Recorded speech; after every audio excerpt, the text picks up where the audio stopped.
Class is now starting. All attendees are in listen-only mode. Hello everybody, this is Sophie from English Australia. Welcome to today's Action Research webinar. Today we have two researchers from the 2017 Action Research in ELICOS Program presenting their research projects. Firstly, Melissa Oldroyd, who's an English language teacher at Monash University English Language Centre, will be presenting her research project, which she actually conducted with Anne Snayers from Monash University as well. Melissa will be talking about the project alone today, so thank you. And we also have Keren Stead Bomfim, who works at the Centre for English Teaching, University of Sydney, as an English language teacher and LMS learning designer. In 2017, all of the Action Research participants conducted research around the theme of teaching, learning, and assessing listening. And today's two presenters come at the theme from quite different angles. One focuses on the connection between pronunciation and listening, that's Keren, and the other looks at explicitly teaching active listening skills to enhance listening comprehension.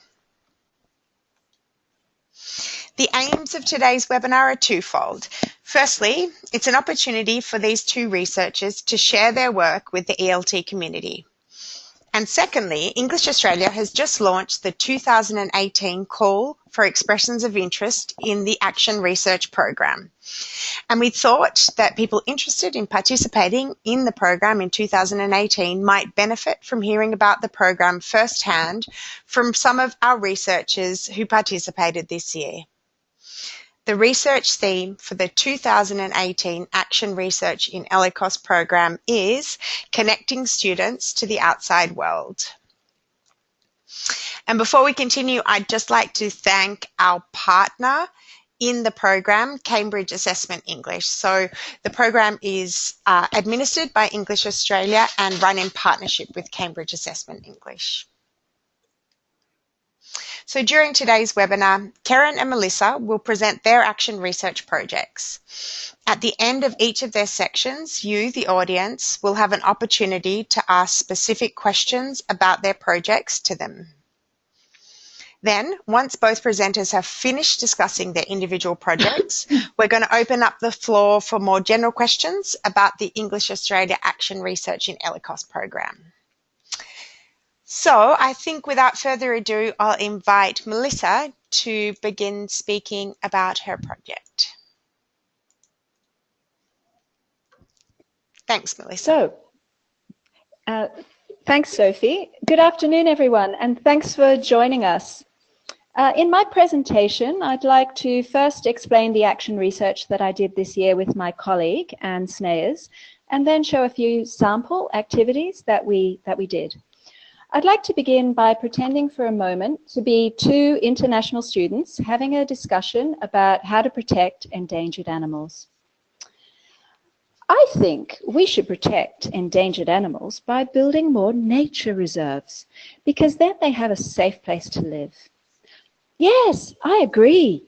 We should stop pollution because it kills all the animals. How about you?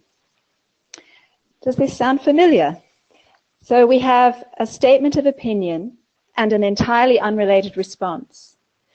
We felt that the issue was that students were not listening to each other.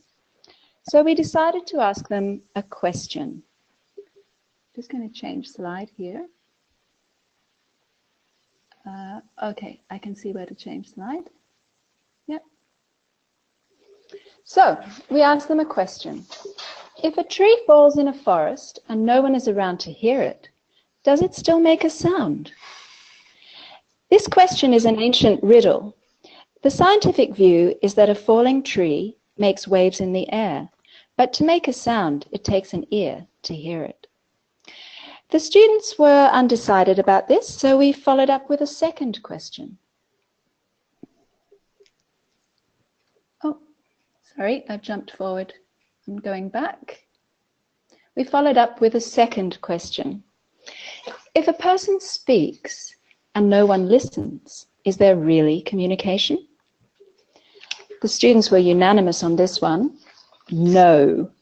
So why were we asking these questions? We wanted to raise their awareness that listening is an essential and often overlooked half of communication. We wanted to elevate its importance in conversation in our students' minds.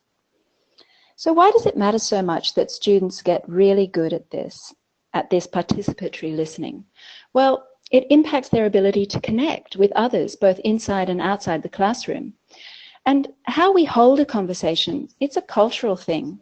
So it affects their intercultural competence. Ultimately, it impacts opportunities that may be available to our students in the future. So our mission became to see if a communication problem observed in speaking could be solved by better listening, to bridge the gap between receptive and productive oral skills. So our research question, we phrased it as, how can active listening skills improve listening comprehension in expository discussion? It was natural for us to go to active listening skills, ALS, because our backgrounds were in business and Anne's was in coaching. So it turned out that active listening was an easy concept for our predominantly Chinese students to catch because it was already in their language. So what do we mean by ALS? Giving the speaker your undivided attention, putting the speaker in the spotlight, being fully present to the speaker with open mind and heart, but not just doing this, showing it as well, using various verbal and non-verbal signs, which we'll speak more about in a moment. So who were our students? They were a class of 16 upper intermediate level students. The entry requirement for the course was IELTS 5. We had them for 10 weeks, which was 2 terms, and we taught them a mix of general English with academic elements. They were all Asian, mostly Chinese, 17 to early 20s, so fairly mature, no behavioral issues. And they were mostly on postgraduate pathways to Monash Uni. Monash is interested in finding ways to help these students successfully transition. So Monash was very supportive of our work. So what did our intervention look like?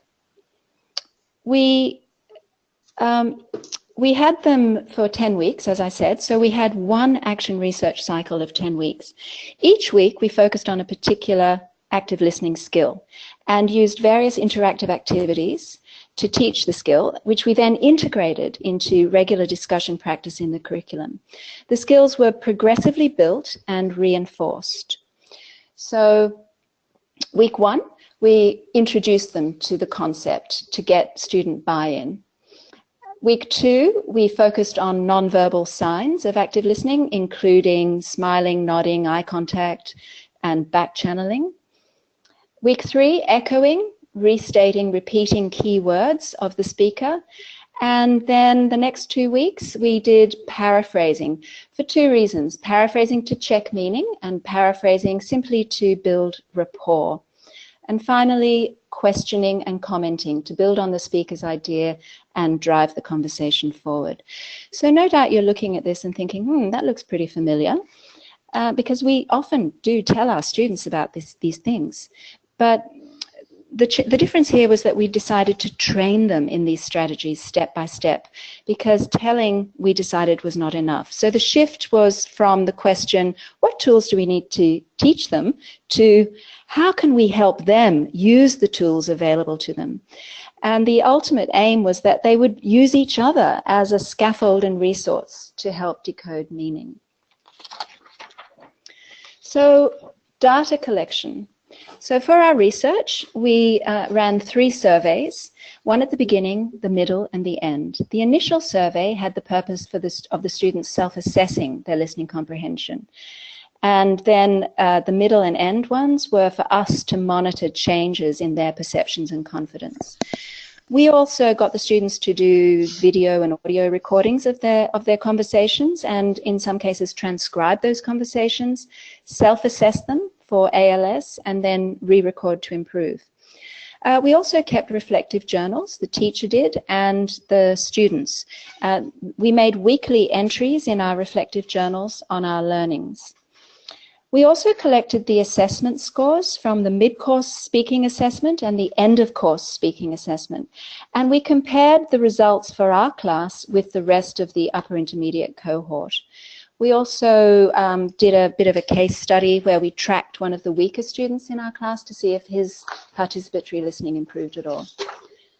Now, because we were looking at measuring changes in listening comprehension, we needed a measure for this. How are we going to know if listening comp had improved? Now, we chose relevancy of response and degree of engagement as our measures. Now, these were two criteria that were already existing in the speaking discussion assessment rubric at Monash.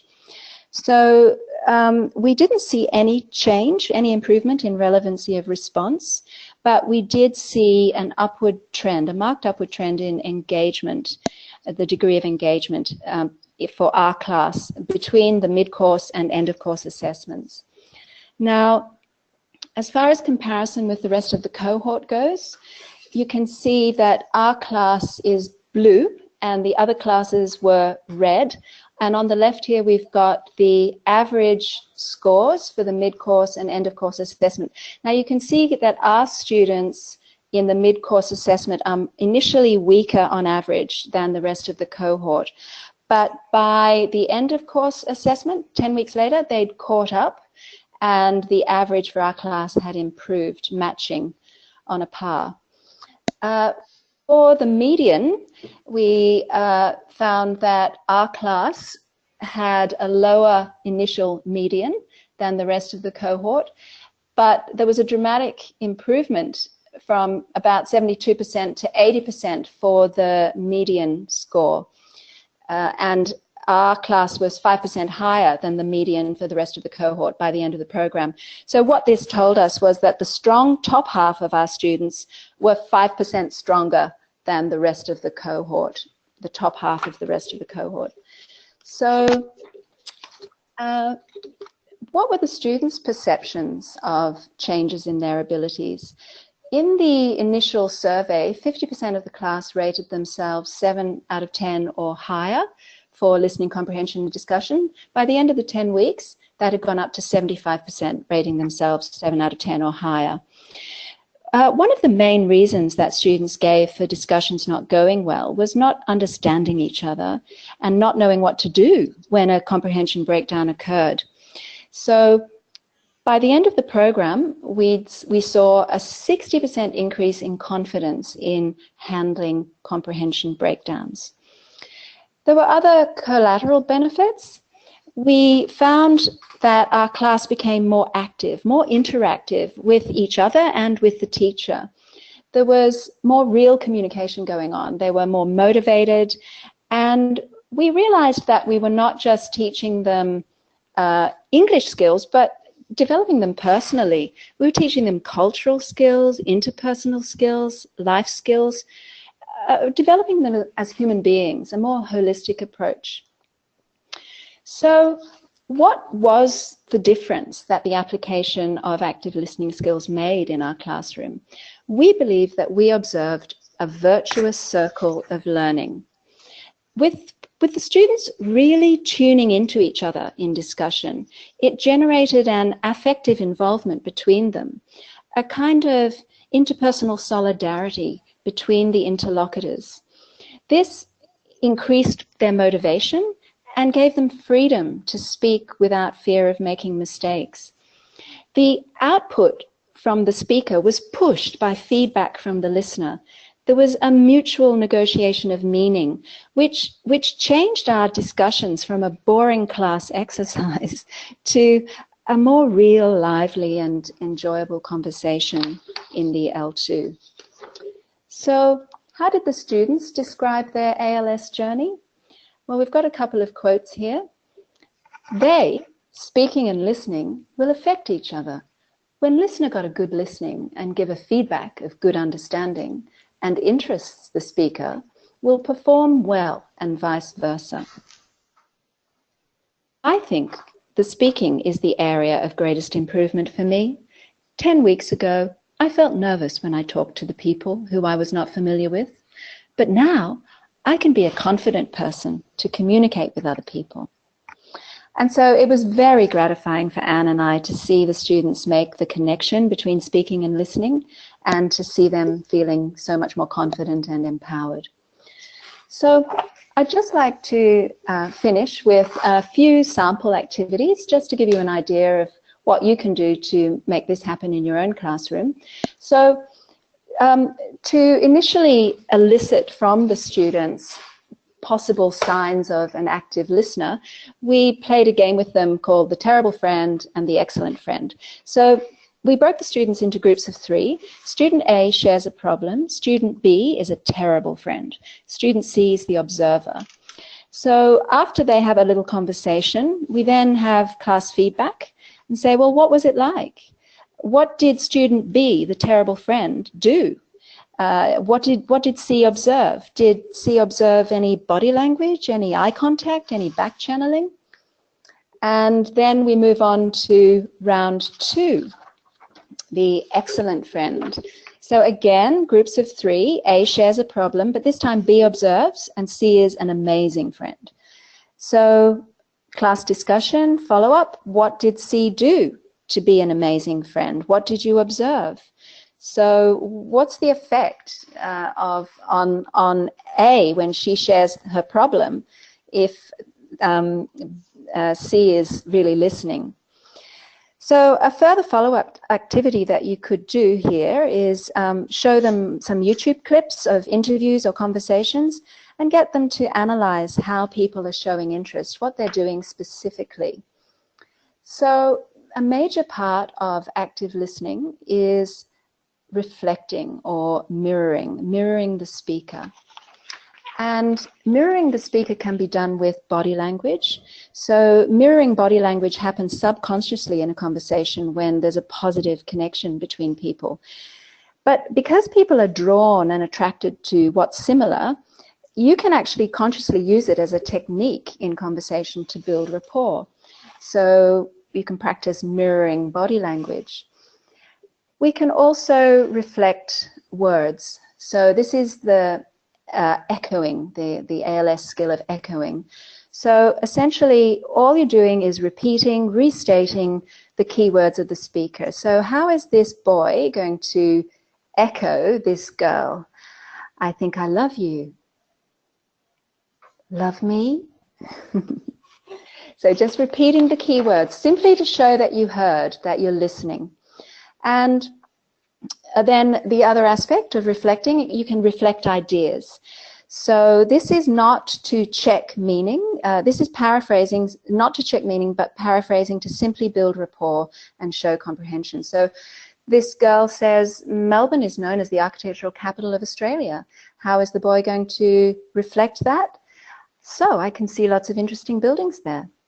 So you can move on and do pair practice with this. Speaker A makes a statement. I'm not very keen on romantic comedies. Speaker B reflects that idea. So it's just going to change the words, but repeat the meaning. So you prefer more serious films, or perhaps you're not a romantic type. Change turns. Speaker B this time makes the statement. So graffiti artists are just vandals. Speaker A, you don't think graffiti has any artistic value. And after this controlled practice, you could move on to a more extended practice where you have a class debate. Divide the class into 2 groups, and this debate has one rule. You can only speak after you've paraphrased the previous speaker. Now, if you break this rule and you fail to do that, you get a yellow warning card. And you have to start again or hand over to another speaker on the team who must paraphrase because you couldn't. This is an excellent strategy, and the students really got into it. It really highlights, the students, of course, are thinking about what they want to say, preparing their argument. And it really highlights that they can't repeat what the other person said because they weren't listening. So it highlights that paraphrasing is, in fact, a sign of listening. So lastly, reflecting emotions. So we can mirror the speaker's emotions in order to show empathy, putting yourself in the shoes of another person, but critically without making a judgment. So to give you an example, I might say, I can't seem to get anything done. There just aren't enough hours in the day. And my listener, my conversation partner, might paraphrase or reflect my feeling. So you're feeling frustrated. So again, in pairs, students can practice this. You give them little cards, and speaker A makes a statement with a particular emotion. I lied to my parents about my exam results. Speaker B must guess the emotion and actually name it. You're feeling a bit guilty about that. Again, swap roles. Speaker B. He wears designer clothes and lives in his own apartment. He's got really rich parents. Speaker A. Feeling a bit jealous? Lastly, there's a great activity you can try, the marriage counsellor. Now this activity is great because it brings it all together. In groups of 3, students brainstorm problems that a newly married couple might have that could cause them to stop speaking to each other. Then assign a role to each of the people in the group of 3. One is the husband, one is the wife, and one is the marriage counsellor. The marriage counsellor's role is to save the marriage. But because the newlyweds aren't on speaking terms, everything the husband or wife says must go through the counsellor, who must relay it to the other person, paraphrasing the meaning and the emotion. Remind the counsellors not to make a judgment. So that brings me to the end of my presentation. I hope you've enjoyed it and found it helpful, and thank you for listening. So I'll stand by for any questions. Thanks, guys.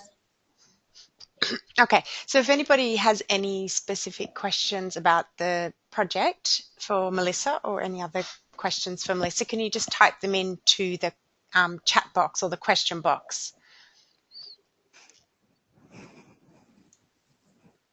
Or comments if you would like to make a comment about the project.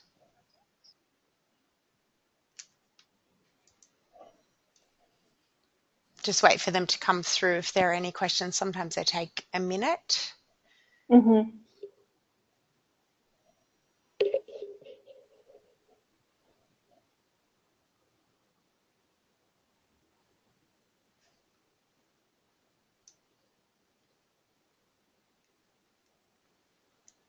Okay, I don't think there are any questions yet, but they might come through, Melissa, and we can address them at the end. So we might move on to Keren now to talk about her project.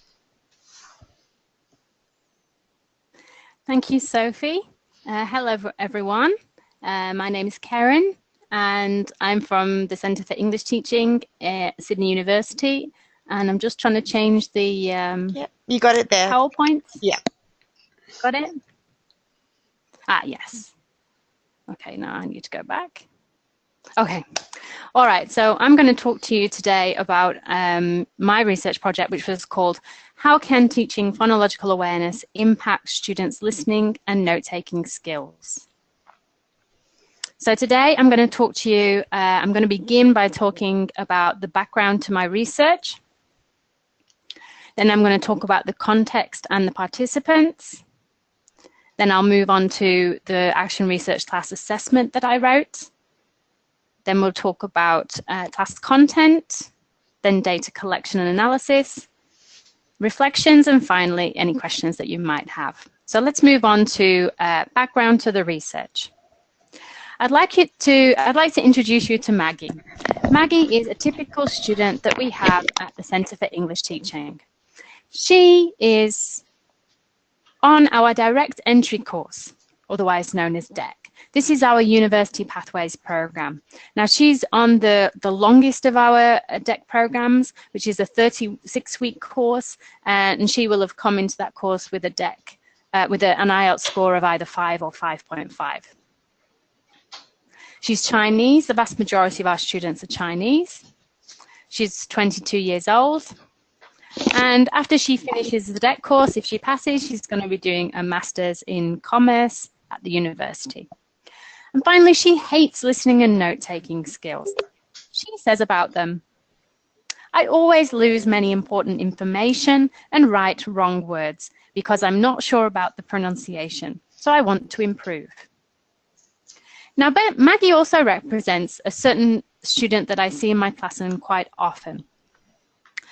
She is bright. She has lots of ideas, but she has poor pronunciation. She has difficulty reading aloud, and she has poor listening and note-taking skills. And I thought about Maggie and students like her, and I thought, what is the overall skill that she has difficulties with? And I realized that she has poor decoding skills. Now, for any of you that are not sure what decoding skills are, let me explain. So decoding skills are also known as bottom-up processing skills. It's the process in which acoustic input is turned into language.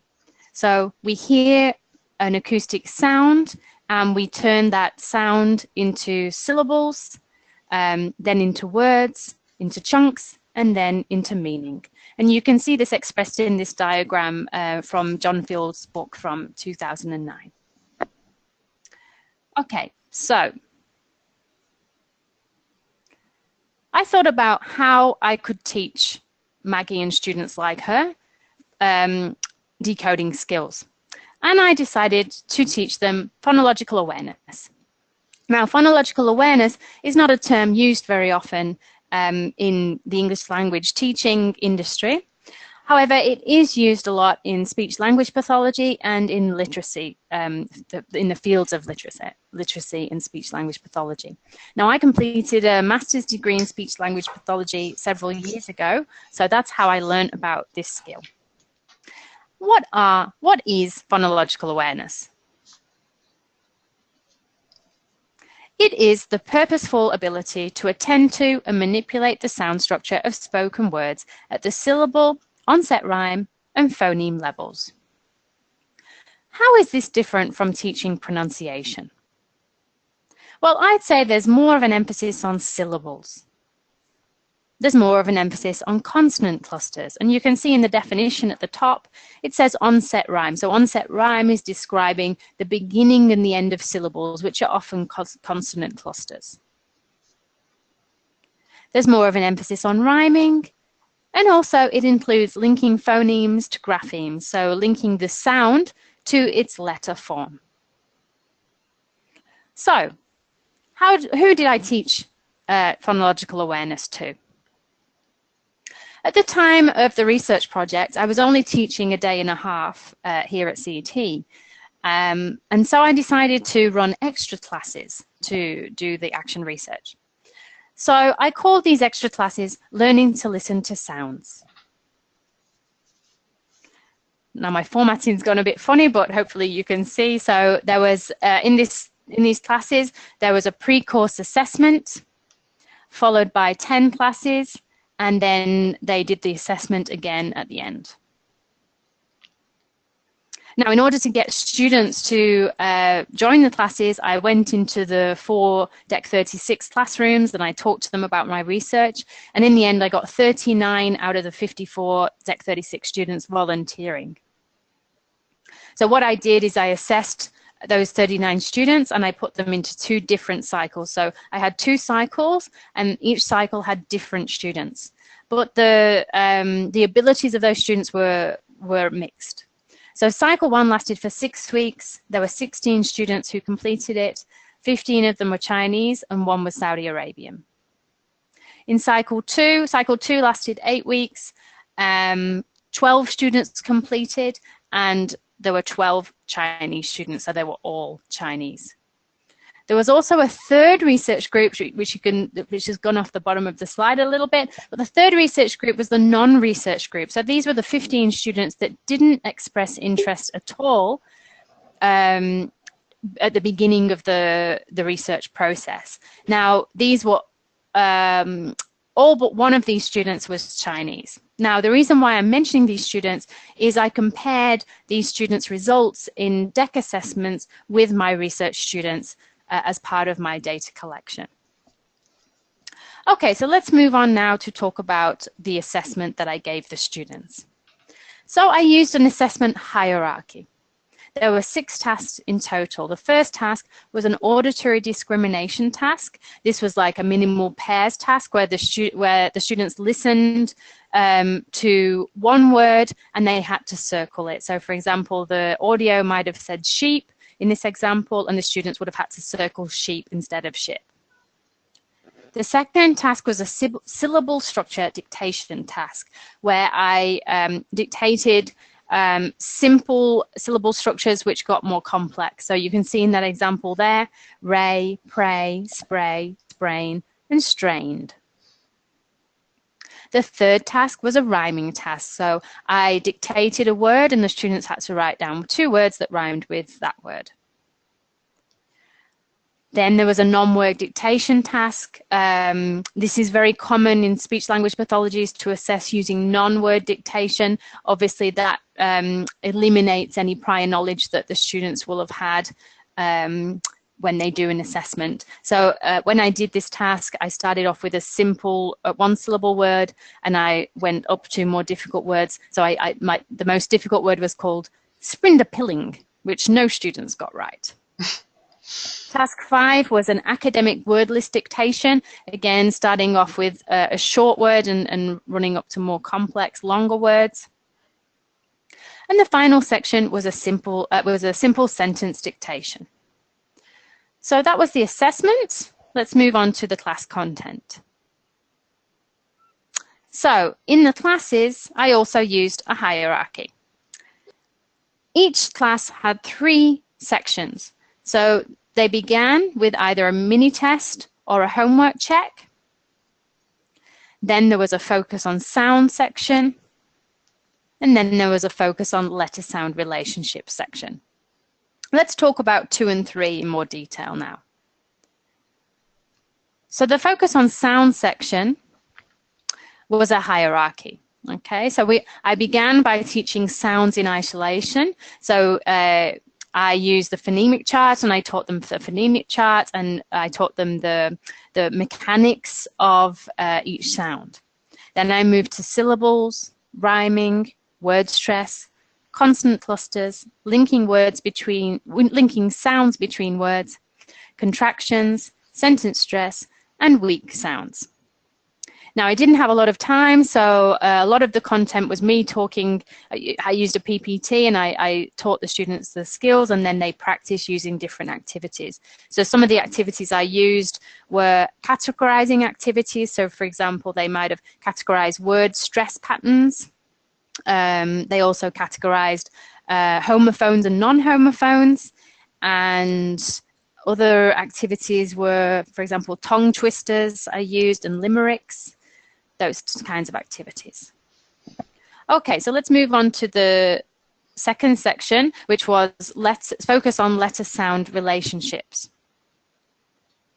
In this section, there were 2 parts. First was teaching phonics. Now, how did I teach phonics?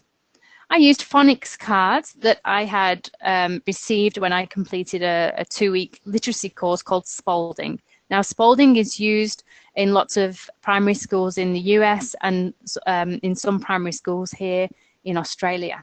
And you can see in that photo that on the front of the card, there is a single letter or a combination of letters. On the back of the card, there are the different sounds that those letter combinations can make.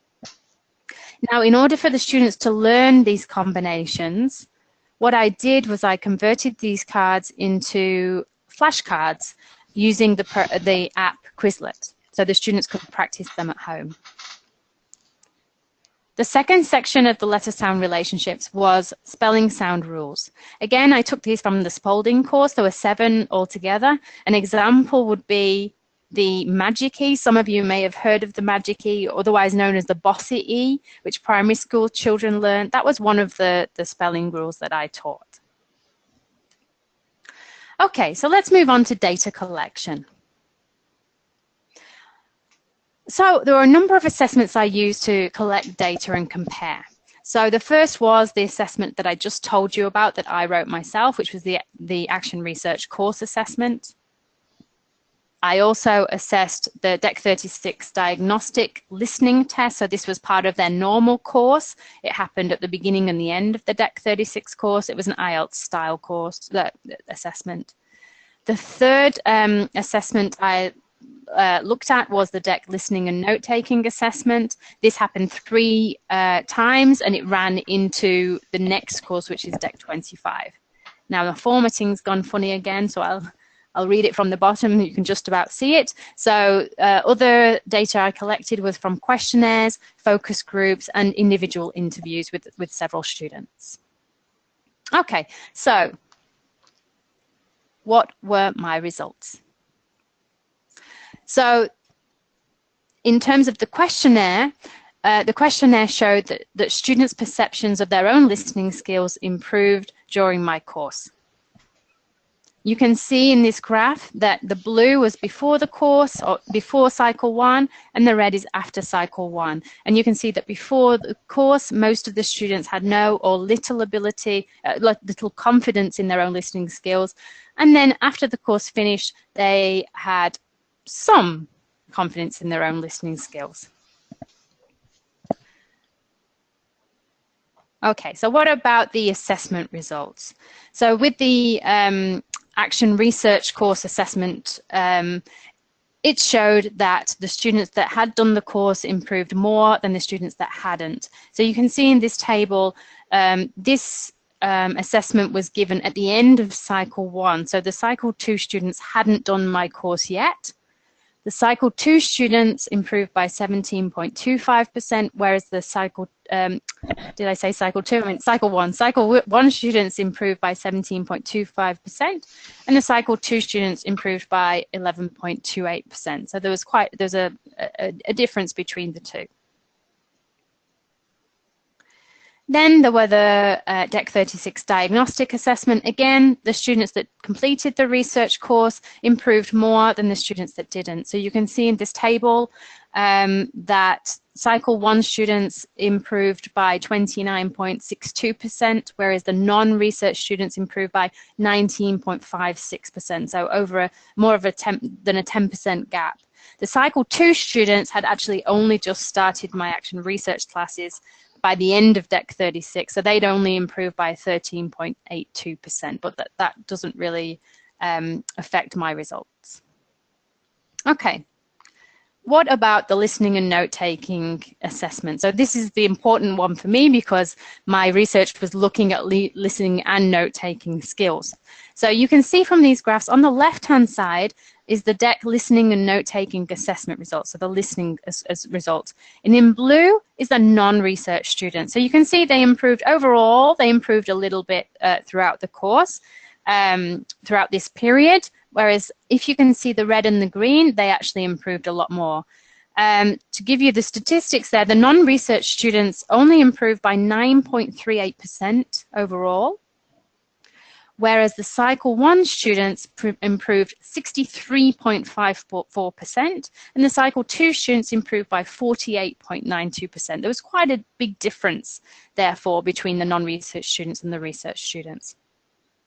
Now, I compared these results to the reading assessment results, which you can see on the right.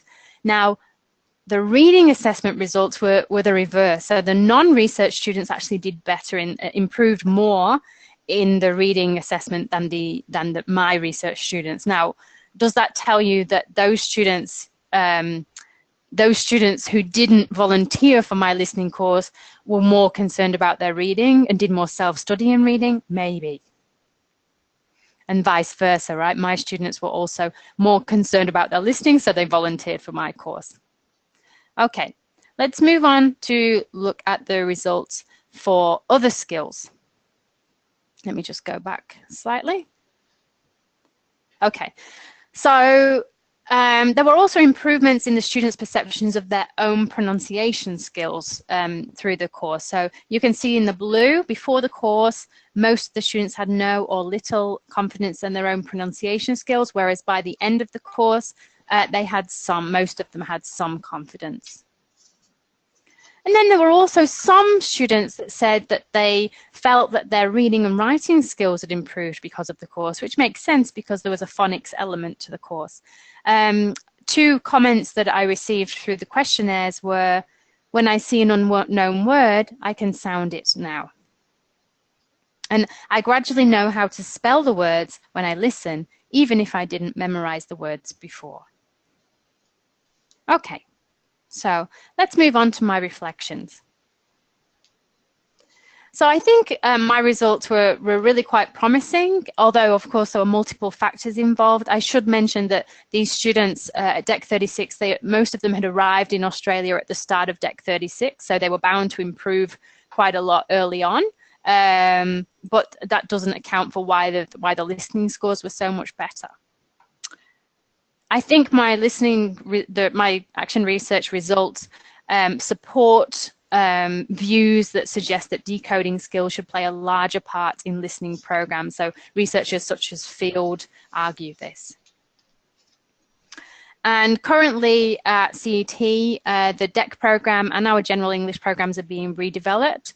And I'm happy to say that some of the ideas from my research are being put into those curricula, and I'm adding those into them. So I'm really happy about that. And woohoo!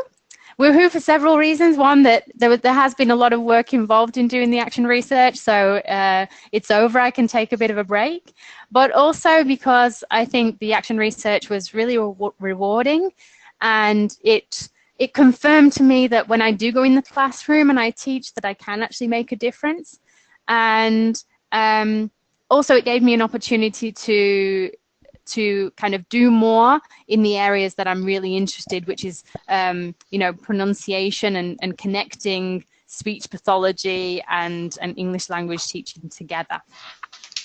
So yeah, it was a really great experience. But what about Maggie? What did she think? So Maggie said at the end of the course, she said, I have a lot of improvement after the course. I am more sensitive to the sounds of different letters. Furthermore, I know about the letter-sound relationship. It can help me to spell words more accurately than before. And she also said something which I think is really important. She said, a good habit of correct pronunciation is a necessary link between speaking and listening. That's the end of my presentation. Thank you. Does anyone have any questions? Okay, so if you do have any questions for Keren, just type them in.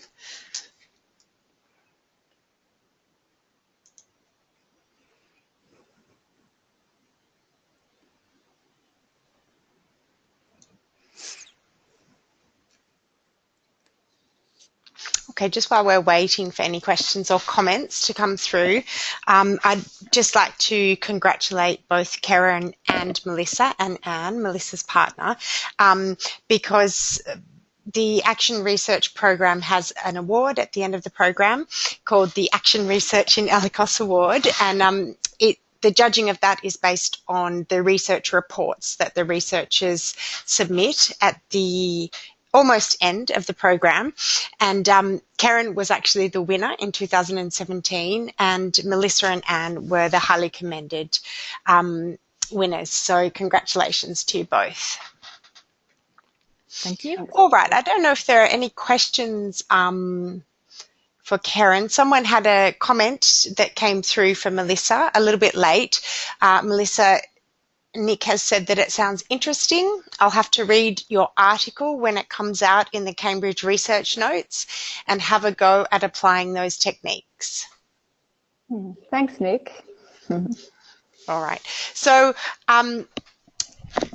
if you do have any specific questions, then please type them in for either of the researchers. But I'd like to move on now to more general questions about the program. So if anybody has any general questions about participating in the program that they'd like to address to Melissa or Keren, or any sort of questions about the logistics of the program that you'd like to address to me, could you please type them in?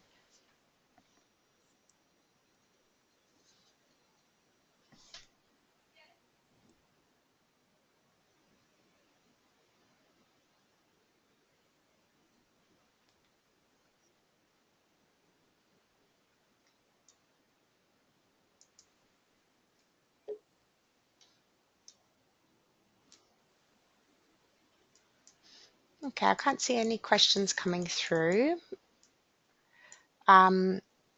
Please type them in if you have any. I'll just continue while we're waiting for any questions.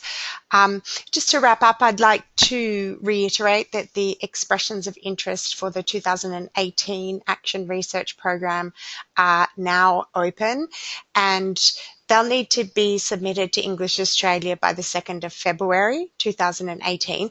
So if all of the information about the program and about submitting an expression of interest can be found on the English Australia website at the link that's up on your screens now.